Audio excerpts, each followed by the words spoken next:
Hi, good morning students. Today we will go through the laburnum top, right? Let's open the page 31.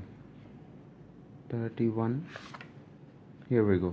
The laburnum top, which is written by Ted Hughes, right? Let me complete my topic. After that, I will guarantee this out. I will guarantee this out that you will have no doubt regarding this poem. I can guarantee this. Okay? मुझे ये poem पूरी पढ़ा लेने दीजिए, फिर आपको कोई दिक्कत नहीं रहेगी, कोई डाउट नहीं रहेगा, है ना? तो without wasting any time let's go through the poem. Student, first of all I will read the whole poem. After completing my reading I will explain each and every line, right? So let's go. The laburnum top is silence quite still.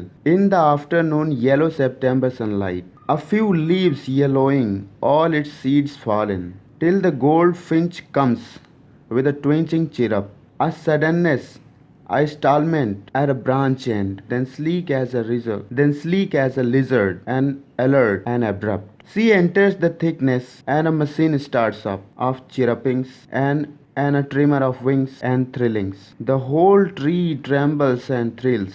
It is the engine of her family. See, it stokes it full, then flirts out to a branch end, showing her bared face identity mask. Then with eerie delicate whistle chirrup whisperings, she launches away towards the infinity, and the laburnum subsides to empty. My reading has been completed. Now, let's go through the meaning of each and every line of the poem The Laburnum Top. Okay अब हम लोग इसकी meaning पढ़ने वाले हैं line by line. ठीक है, ध्यान से सुनिएगा. मेरे पढ़ाने के बाद इसमें आपको कोई डाउट नहीं लगेगा. Let me complete my topic.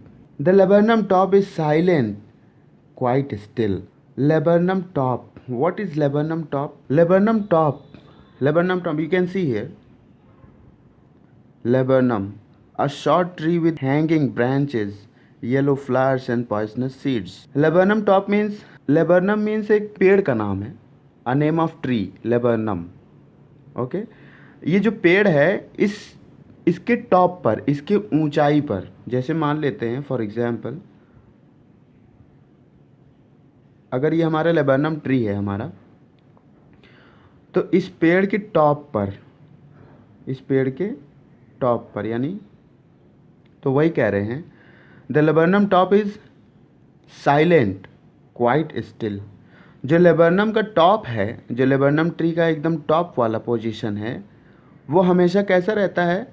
Silent रहता है, एकदम क्वाइट रहता है. वहाँ पर कोई हलचल नहीं होती, हमेशा साइलेंट रहता है. In the afternoon yellow September sunlight. और सितंबर के महीने में जब बहुत धूप हो जाती है तो उस वक्त a few leaves yellowing all seeds fallen. सितंबर के महीने में जब धूप हो जाती है तो जो लेबरनम ट्री के लीव्स हैं, पत्तियां हैं, और जो उनके सीड्स हैं, बीज हैं, जो वो सारे झड़ जाते हैं. जो पीली पीली पत्तियां हो जाती हैं, जो सीड्स हो जाते हैं उसमें, लेबरनम ट्री में, वो सब झड़ के गिर जाते हैं, नीचे गिर जाते हैं.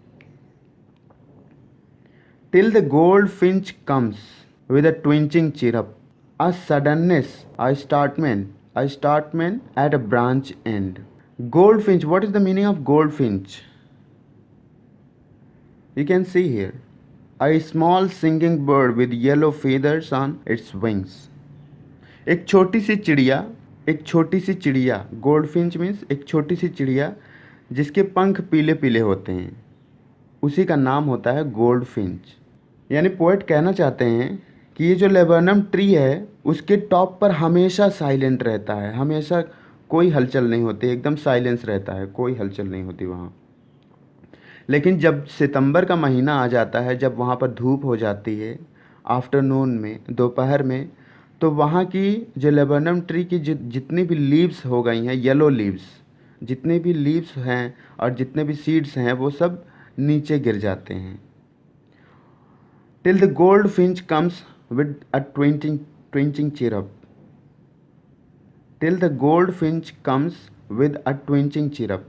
और जब तक गोल्ड फिंच नहीं आ जाती, gold finch means birds, small birds having yellow feathers, और तब तक वो साइलेंट रहता है जब तक वहाँ पर गोल्ड फिंच नहीं आ जाती हैं विद अ ट्विंचिंग चिरप। जब तक वो गोल्ड फिंच बर्ड्स लोग वहाँ पर उस ट्री पे नहीं आती हैं, तब तक वो ट्री का टॉप जो रहता है वो हमेशा शांत रहता है। और गोल्ड फिंच लोग जब भी आती हैं तो किस तरह आती हैं? With a twitching chirp. Twitching chirp, twitching chirp means कूदते कूदते आती है ना, जंपिंग करते, और चिरप करते हुए, चें चें चें चें करते हुए, है ना, चिड़िया जैसे चिल्लाती हैं उस तरह से।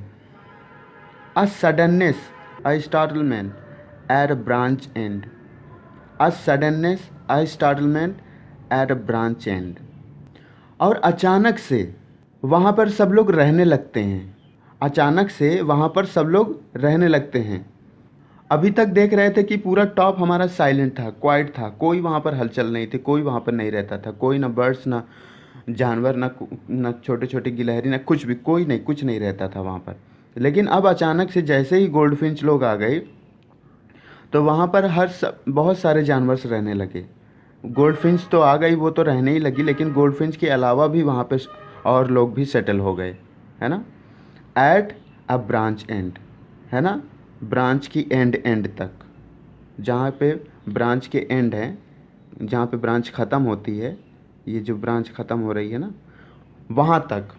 वहाँ तक सब लोगों का सेटलमेंट हो गया। जो जो ट्री पर रह सकते हैं, छोटे छोटे जानवर होते हैं, जैसे अब लिजर्ड हो गया, गिलहरी हो गई, कीड़े मकोड़े हो गए, बहुत सी चीज़ें होती हैं ना। तो उस तरह से जैसे ही गोल्डफिंच लोग वहाँ पर आती हैं तो बाकी सब भी वहाँ पर सेटल हो जाते हैं। Then sleek as a lizard, then sleek as a lizard and alert and abrupt. और जैसे ही वो लोग वहाँ पर सेटल हो जाते हैं तो वहाँ पर वो लोग देखते हैं कि यहाँ पर एक लिजर्ड भी है। वहाँ पर क्या है? एक लिजर्ड भी है जो अलर्ट करती है और एब्रप्ट करती है। Abrupt, what is the meaning of abrupt? Abrupt means,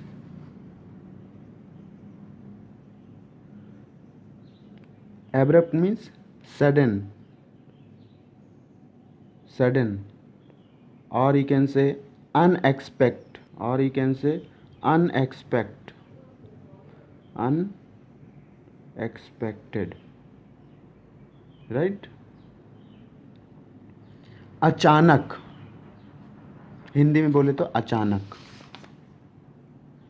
देखिए हम लोग जो पोयम पढ़ते हैं ना, तो पोयम में बहुत सारे डिफ़िकल्ट वर्ड्स रहते हैं, ऐसे वर्ड्स रहते हैं जो बहुत डिफ़िकल्ट होते हैं, उनकी मीनिंग हम लोग नहीं जानते हैं। तो हम लोग एक काम करेंगे, जितने भी डिफ़िकल्ट वर्ड्स होंगे उसको हम लोग साइड बाय साइड लिखते रहेंगे ताकि उसकी मीनिंग भी हम लोग समझ सकें, ठीक है? क्योंकि पोयम में डिफ़िकल्ट वर्ड्स बहुत मिलते हैं, स्टोरी में बहुत ऐसे वर्ड रहते हैं जो सब लगभग समझ में आ जाते हैं, लेकिन पोयम में बहुत डिफ़िकल्ट वर्ड्स रहते हैं। तो हम लोग वो डिफ़िकल्ट वर्ड्स को साइड बाय साइड इस तरह से लिखते रहेंगे ताकि उनकी मीनिंग हम लोग डिक्शनरी में ढूंढ के या नेट पे सर्च करके लिख सकें, ठीक? Then sleek as a lizard and alert and abrupt. और वहाँ पे अचानक एक लिजर्ड आती है जो हमको अलर्ट कर देती है, हमको मतलब गोल्डफिंच को। She enters the thickness and a machine starts up. और जैसे ही वो अंदर एंटर करती है, जैसे ही वो गोल्डफिंच के पास आती है, वैसे ही वो गोल्डफिंच क्या हो जाती हैं? मशीन की तरह स्टार्ट हो जाती हैं। मशीन की तरह स्टार्ट हो जाती हैं मतलब वो देखते ही तुरंत चिल्लाने लगती हैं, चिरप करने लगती हैं। Of chirpings and a tremor of wings and thrillings. किस तरह से मशीन स्टार्ट कर देती हैं? चिरपिंग की और ट्रिमरिंग की, अपने विंग्स को करने लगती हैं, अपने विंग्स को ट्रिमर करने लगती हैं। ट्रिमिंग मीन्स ट्रिमर करना मतलब जल्दी जल्दी हिलाना, गिर, ऐसे जो मशीन चलती है ना, आवाज़ आती है, वो उसी को बोलते हैं trimming. Trimming means fast moment.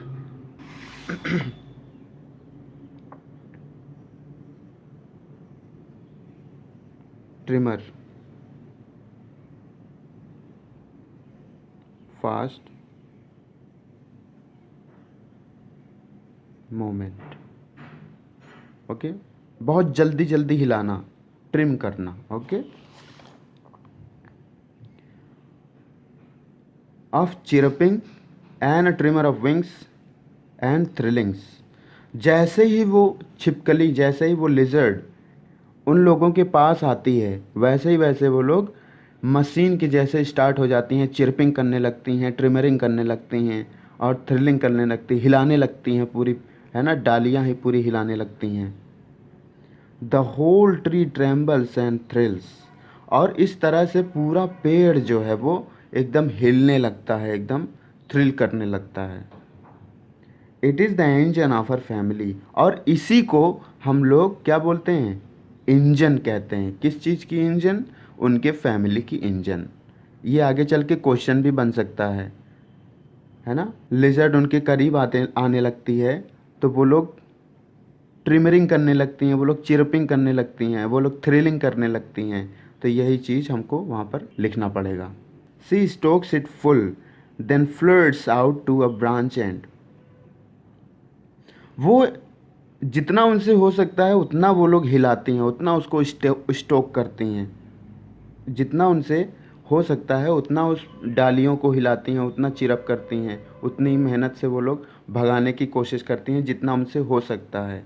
लेकिन जब उन लोग को लगता है कि नहीं, मेरे से हम लोगों से ये नहीं हो पा रहा है, तो वो लोग एकदम उड़ के किनारे पर जाके बैठ जाते हैं, ताकि अगर और ज़्यादा सिचुएशन ख़राब हो तो हम लोग तुरंत यहाँ से उड़ जाएं और सेफ रहें, है ना। तो वो जाके एकदम ब्रांच एंड पे बैठ जाती हैं।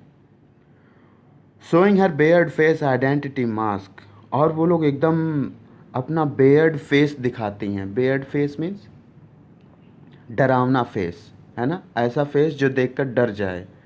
उस फेस को वो लोग किनारे किनारे जाकर सारी गोल्डफिंच बैठकर लिजर्ड को क्या करती हैं? डराने की कोशिश करती हैं, ताकि वो डर के चली जाए और हम लोग फिर से अपनी जगह जगह पर बैठ जाएं। Then with eerie, delicate whistle chirrup whispering. Then with eerie. Now what is the meaning of eerie? E-E-R-I-E. Eerie. Eerie means strange. Strange. Eerie means strange.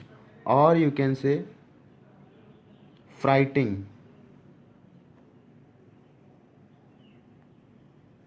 Frightening. Right? Or you can say mysterious.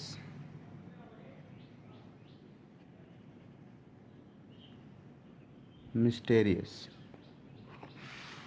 Mysterious.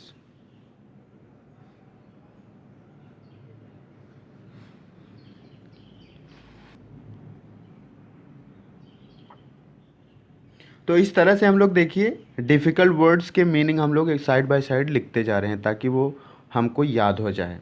Eerie, eerie means strange, है ना। हिंदी में बोले तो ऐसी चीज़ जो हमने कभी पहले ना देखी हो, उसको बोलते हैं eerie. Then with eerie delicate whistle chirrup whispering. और फिर वो लोग उसके बाद क्या करते हैं? जब वो लोग खूब कोशिश करती हैं, उसको डराती हैं, उसको हिलाती हैं, पेड़ ओड़ हिलाकर सब लोग उसको डराने की कोशिश करती हैं ताकि वो भाग जाए और हम लोग अपनी जगह पे जाके फिर वापस बैठ जाएं। जब वो नहीं डरती है, जब वो लिजर्ड नहीं डरती है, तो वो लोग जाके ब्रांच एंड पे बैठ जाते हैं। ब्रांच एंड से फिर वो लोग कोशिश करते हैं भगाने की, लेकिन फिर भी नहीं होता है। तब क्या करती हैं वो लोग? तब वो लोग क्या करती हैं? तब जो गोल्डफिंच रहती हैं वो लोग ऐसी चाल चलती हैं जो उन्होंने कभी पहले ना चली हो। मतलब ऐसा काम करती हैं जो वो लोग पहले कभी नहीं करती। बहुत स्ट्रेंज है वो, है ना, कभी देखा नहीं गया है। तो ऐसा काम करती हैं जो कभी वो लोग जल्दी करती ही नहीं है, या तो कभी किए नहीं हैं। क्या करती हैं? विस्लिंग करती हैं, चीरअप विस्परिंग करती हैं। जिस तरह से सीटी बजाते हैं, जिस तरह से सीटी बजाते हैं, उसी तरह से वो लोग क्या करती हैं, चिरप करती हैं, चिल्लाती हैं और विस्परिंग करती हैं और हिलाती हैं सब चीज़, विस्परिंग करना है ना। She launches away towards the infinity. और उसके बाद भी जब उन लोगों को लगता है कि काम नहीं बन रहा है बल्कि सिचुएशन और ख़राब हो सकती है, ये लिजर्ड हमारे ही पास चली आ रही है, पता नहीं हम में से किसको ये खा जाएगी, जब उन लोगों को ऐसा लगने लगता है तो वो लोग क्या करती हैं, सी लॉन्चेज अवे, वो लोग बहुत दूर उड़ जाती हैं, बहुत दूर, टूवर्ड्स द इन्फिनिटी। कहाँ पे, एकदम इन्फिनिटी की ओर। इन्फिनिटी मतलब आकाश की ओर, आकाश की ओर उड़ जाती हैं तब जब उनको लगता है कि सिचुएशन हम लोग हैंडल नहीं कर सकते। And the laburnum subsides to empty. और फिर से जो वो लेबरनम टॉप रहती है, लेबरनम टॉप यानी जो ट्री का टॉप वाला पोजीशन रहता है, फिर से वो लोग क्या हो जाता, फिर से वो पोजीशन कैसा हो जाता है, साइलेंट, एम्प्टी, स्टिल, क्वाइट, है ना। फिर से जैसा शुरू में था, ना कोई वहाँ पे हलचल होती थी, ना कोई चहचहाट, ना कुछ, ना हिलता था ना डुलता था। फिर से जब गोल्डफिंच लोग चली जाती हैं वहाँ से, तो वो फिर से वही सिचुएशन बन जाती है वहाँ पर, है ना। यानी ये जो पोयम है वो पोयम लिखी गई है किसके द्वारा, टेड ह्यूगेस के द्वारा। टेड ह्यूगेस ने इसमें बताया है कि एक लेबनम ट्री है जो, जिसका टॉप टॉप पोजीशन हमेशा साइलेंट रहता है, वहाँ पे कोई हलचल नहीं होती है। उसके बाद लेकिन जब सितंबर का महीना आता है, सितंबर की दोपहर में वहाँ की सारी पत्तियाँ येलो कलर में होकर उनके सारे सीड्स सब गिर जाते हैं नीचे। और जैसे ही वो गिर जाते हैं वैसे ही वहाँ पर एकदम और भी शांति हो जाती है और भी खाली खाली दिखने लगता है। उसके बाद क्या क्या होता है, अचानक से वहाँ पर गोल्ड फिंच लोग आ जाती हैं। गोल्ड फिंच मतलब birds, small birds. Gold Finch लोग वहाँ पर आ जाती हैं, तो गोल्ड फिंच लोग जब भी आती हैं तो वहाँ पे बहुत चिरपिंग होने लगती है, बहुत हलचल होने लगती है, बहुत चहचहाहट होने लगती है, जिससे वो पूरा पेड़ ऐसा लगता है कि पूरा पेड़ भरा हुआ है। अभी तक पूरा खाली खाली लगता था, अब क्या हो गया, जब जैसे ही गोल्डफिंच लोग आ गई वैसे ही वो पूरा एकदम भरा भरा सा लगने लगा। ऐसा लगने लगा कि हाँ, इस ट्री पे बहुत से लोग रहते, बहुत से बर्ड्स, बहुत से जानवर्स रहते हैं, छोटे छोटे जो बर्ड्स होते हैं, जो लिजर्ड होते हैं, जो स्क्वायरल्स होते हैं, वो सब ऐसा लगने लगता है कि हाँ, इस पेड़ पर ये सब जानवर भी रहते हैं, खाली नहीं है ये पेड़। लेकिन अचानक से जब गोल्डफिंच लोग वहाँ पर आ जाती हैं, कुछ देर रहती हैं, तो उनको वहाँ पर दिखता है, एक लिजर्ड दिख जाता है। वहाँ पर एक लिजर्ड दिख जाता है, तो लिजर्ड को जब दिख जाता है तो वो लोग लिजर्ड से डर जाती हैं। जब लिजर्ड से वो लोग डर जाती हैं तो वो लोग सोचते, सब लोग मिलके सोचते हैं कि इस लिजर्ड को हम लोग यहाँ इस पेड़ से भगा देंगे ताकि हम लोग यहाँ पर शांति से रह सकें, है ना, अपना मज़ा कर सकें। और वो लोग उसको भगाने के लिए बहुत सारी कोशिश भी करती हैं, जितना उनसे हो सकता था। वो लोग चिरपिंग करती हैं, वो लोग मशीन की तरह स्टार्ट हो जाती हैं, है ना, जिस तरह मशीन स्टार्ट हो जाती है, इंजन स्टार्ट हो जाता है, उस तरह से वो लोग भी स्टार्ट हो जाती हैं, चिरपिंग करने लगती हैं, विस्परिंग करने लगती हैं, ट्रिमरिंग करने लगती हैं, है ना। लेकिन फिर भी जब उनको पता चलता है कि अरे इन सब से कोई काम नहीं बन रहा है, तो वो लोग जाके ब्रांच एंड पे बैठ जाते हैं। ब्रांच एंड पे जब बैठ जाते हैं तो वहाँ से वो लोग डराने की कोशिश करते हैं, वहाँ से भी वो लोग चिरपिंग करते हैं, वहाँ से भी वो लोग अजीब सी आवाज़ में बोलते हैं जो पहले कभी नहीं बोले होते हैं। तो उस तरह से फिर वो लोग कोशिश करते हैं, लेकिन जब पता चलता है कि इससे भी कोई काम नहीं बनता है, तो वो लोग आखिरी में वहाँ से उड़ के बहुत दूर चले जाते हैं आकाश की ओर, है ना, आकाश में उड़ जाते हैं। तो जैसे ही वो लोग उड़ जाते हैं वैसे ही फिर से वो ट्री क्या हो जाता है, एकदम खाली खाली सा हो जाता है, जैसे कि उनके आने से पहले था। तो इसी तरह से ये पोयम बताई गई है। ये बहुत छोटी सी पोयम है, 11 क्लास में पढ़ाई जाती है ना। बुक का नाम क्या है, हॉर्नबिल, और चैप्टर का नाम, चैप्टर यानी पोयम का नाम the laburnum top, which is written by Ted Hughes. ठीक। Now the poem has been completed.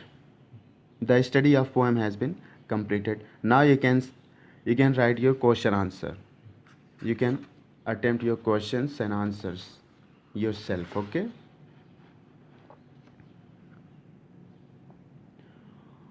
What laburnum is called in your language. ये पूछ रहे हैं कि हमारे लैंग्वेज में लेबरनम को क्या बोलते हैं। लेबरनम कोई ट्री जो है उसको आपके लैंग्वेज में क्या बोलते हैं उसको यहाँ पे लिखना है। Which local bird is like the gold finch. और आपके आसपास में गोल्ड फिंच के जैसे कौन सी बर्ड है उसका नाम बताइए। इस तरह से ये सारे क्वेश्चन हमको करने हैं। ठीक, बहुत आसान क्वेश्चन होते हैं। अगर हमको पोएम समझ में आ जाए तो हम लोग को क्वेश्चन करने में, क्वेश्चन आंसर करने में कोई दिक्कत नहीं होती है। ठीक है, तो इस तरह से हमारी पोएम ख़त्म होती है।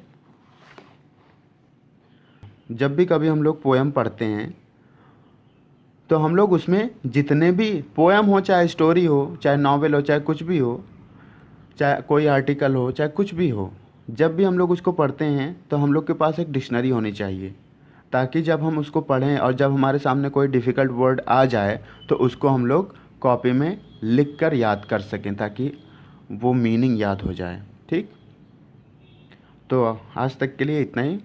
बहुत बहुत शुक्रिया, थैंक यू वेरी मच। और हाँ, अगर आप लोगों को इसमें भी अभी भी कोई प्रॉब्लम है तो आप लोग कमेंट बॉक्स में लिखकर हमसे पूछ सकते हैं, हम आपका जवाब देंगे। Okay, thank you.